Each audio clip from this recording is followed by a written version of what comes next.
Sevgi vardır ki dodaklarda açar güllerini. Sevgi vardır ki biraz gar kimi, rüzgar kimidir.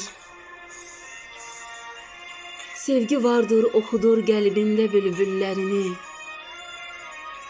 Böyle bir sevgi mənim ruhumu oxşar kimidir.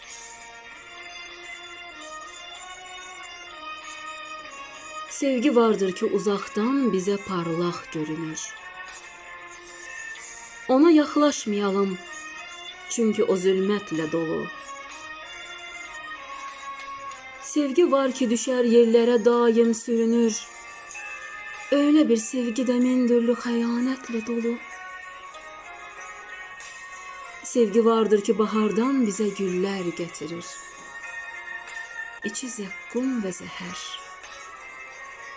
Qoxlama, qəlbin qanayar. Sevgi vardır üzü xoş, daxili bir qorxulu yar.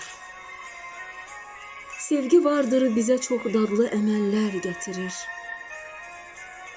Fəqət hepsinde qaranlıq geceler kölgəsi var. Sevgilərdə qarışıq bilməcələr kölgəsi var.